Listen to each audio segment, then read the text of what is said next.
유산균을 구매하실 때는 반드시 건강기능식품 인증을 받은 거를 구매하시는 게 좋습니다. 아무래도 그런 부분들은 뭐가 다르냐 하면 그냥 일반 식품은요, 유산균이 들어가면 유산균 들어갔다는 말을 쓸 수 있지만 아마 뭐 CFU나 이런 건 못 쓸 거예요. 그러니까 이쪽은 식약처에서 한 번 더 더블 체킹을 합니다. 제조사에서 말한 게 맞는 건지를 그 안에 성분 조사를 한 번 더 하기 때문에. 아이가 항생제 치료 중일 때 유산균을 함께 복용해도 되는지 혹은 복용 시 주의할 점이 있는지도 많은 부모님들이 묻습니다. 실제로는 어떻게 복용해야 할까요? 보통 항생제 처방이 나오면요, 그 병원에서 유산균은 아닌데요, 정장제를 같이 줍니다. 왜냐하면 항생제가 이 유익균, 유해균을 다 죽여버리거든요. 그러니까 선택성이 없습니다. 항생제는 그냥 균이면 다 이렇게 저해를 시켜버리기 때문에 보통 정장제가 같이 처방이 나옵니다. 100% 그렇습니다. 아이들의 경우는 거의 100%. 그렇기 때문에 항생제 처방 시에는 유산균을 복용하지 말고요. 아무래도 항생제랑 정장제가 같이 들어갔다 손 치더라도 항생제는 아이들 장 건강에 굉장히 안 좋습니다. 그렇기 때문에 약을 복용을 끊고 한 3, 4일은 평소보다 뭐 2배 정도 양을 늘리든지 뭐 이런 부분들을 할 수 있겠죠. 아니면 그냥 이 약 항생제 복용 기간에는요, 유산균을 복용을 해도 되지만 약의 효율이나 이런 부분들도 있고요. 그리고 또 장 건강이 좋지 않을 때는 유산균이 오히려 안 좋게도 작용할 수도 있습니다. 그렇기 때문에 이거 끝나고 복용 기간이 다 끝나고 그 다음부터 유산균을 아이한테 복용을 시키면 될 것 같습니다. 장까지 살아가야 효과가 있다는 말이 많은데요. 위산에 의해 사멸되는 유산균이 많다고 들었습니다. 제품 선택 시에 장내 생존율을 어떤 방식으로 확인할 수 있을까요? 그러니까 이제 위산하고 담즙산이 보통 두 개를 실제로 논문에서 테스트를 해요. 생존율이 얼마나 되는가를. 근데 이게 솔직히 무슨 코팅 기술 위산이요, pH 2 정도 되거든요. 굉장히 강산입니다. 그러니까 엔간한 기술로서는 그거를 아마 회피하기가 힘들어요. 그렇기 때문에 제가 말씀드리는 게 이 어느 정도 숫자를 CFU를 그런 식으로 우리가 볼 필요는 있다는 거죠. 예를 들어서 뭐 10억 개다, 2억 개다 이런 거보다는 최소한 50억에서 100억 정도는 먹어야지. 그러니까 이게 무슨 말이냐면 많이 들어가야지 일단은 거기까지 일단 가긴 갈 테니까. 이 허들은 부실 수도 없고, 우리가 장벽이라고 하는 위산 같은 경우는 기술로서 이걸 회피하기가, 완벽하게 회피하기가 정말 어려운 큰 장벽입니다. 굉장히 높은 장벽이기 때문에 그런 의미에서 저는 CFU가 어느 정도 의미가 있다고 생각하고요.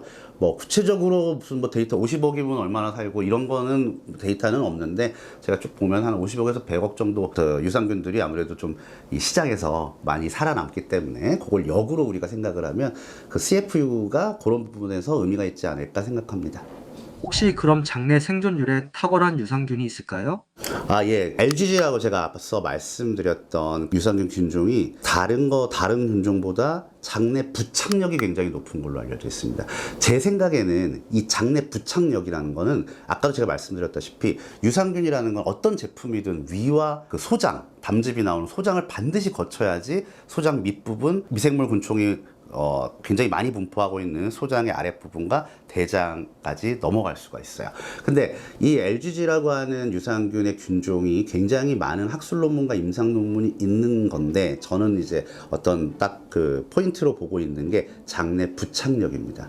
생존율은요, 다 똑같아요. 유산균이라고 하는 게 어떤 건 세고 어떤 건 약하고 그렇지만 그게 그렇게 절대적으로 큰 차이는 못 두는 것 같고요. 제 생각에는 장내 부착력입니다. 얼마나 이게 장에서 그냥 쓱 쓸려가면 아무 의미 없는 거거든요, 유산균은. 거기다가 얼마나 존재를 하면서 유의미하게 그 상태를 바꿔줄 수 있는 게 필요한데, 특히 뭐 연구가 많이 됐던 LGG 같은 경우가 장내 부착력이 높다고 평가하는 논문들이 나와 있고요.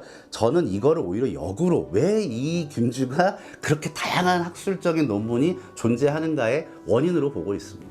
개별 인정형 기능성 원료 인정 제품 등 유산균 건강식품의 법적 기준도 복잡한데요. 부모님 입장에서는 어떤 인증이나 표시를 가장 눈여겨보면 좋을까요? 일단은 우리나라 건강기능식품은 딱 두 가지 원료가야 이제 한 600에서 700종 정도 되거든요. 근데 그 중에서 한 70종 정도는 고시형 원료로 분류됩니다. 고시형 원료에 포함된 거는 비타민, 미네랄 어떤 원료들이 있어요. 근데 고시형이라고 하는 건 뭐냐면 굉장히 오랫동안 써왔고 안전성과 효능이 어느 정도 입증이 된 거고요. 그 안에 유산균은 19종이 수제되어 있고 그 중에 2종은 잘 사용하지 않는다 이렇게 보시면 될 것 같고요.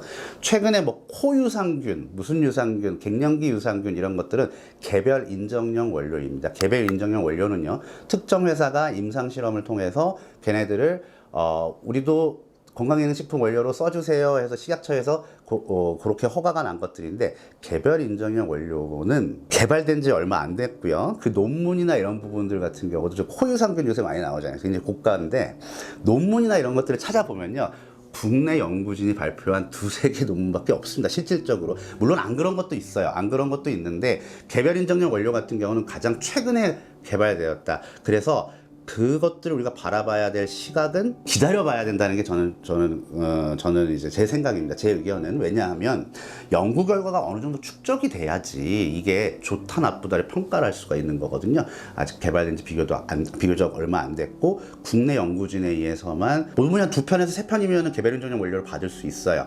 근데 그것만 아직 존재하기 때문에 확실하게 이게 효과가 입증되어 있느냐는 퀘스천 마크고요. 대신에 유산균을 구매하실 때는 반드시 건강기능식품 인증을 받은 거를 구매하시는 게 좋습니다. 아무래도 그런 부분들은 뭐가 다르냐 하면, 그냥 일반 식품은요, 유산균이 들어가면 유산균 들어갔다는 말을 쓸 수 있지만 아마 뭐 CFU나 이런 건 못 쓸 거예요. 그러니까 이쪽은 식약처에서 한 번 더 더블 체킹을 합니다. 제조사에서 말한 게 맞는 건지를 그 안에 성분 조사를 한 번 더 하기 때문에, 그런 의미에서 유산균 제품을 고르실 때는 건강기능식품인 거를 골라주시면 되고, 개별 인정 받았다고 해서 어떤 특정 유산균이 있다 이런 부분들은 아직은 저는 시기상조라고 봅니다. 왜냐하면 개발된 지 얼마 안 됐고 연구 결과가 축적이 안 됐기 때문에 이렇게 보시면 될 것 같습니다.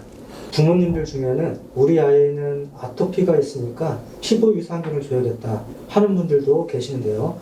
장건강 유산균과 피부 유산균이 실제로 구분되는 건가요? 아니죠.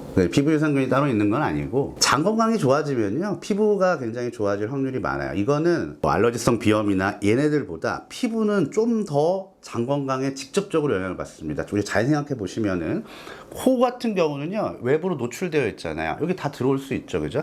그렇기 때문에 완전히 장 건강을 잘 잡아준다 손 치더라도 변수가 약간 있을 수 있어요. 외부에서 꽃가루가 바로 들어오고 뭐 이러면 애들 같은 경우는 좀 노출될 수 있으니까요.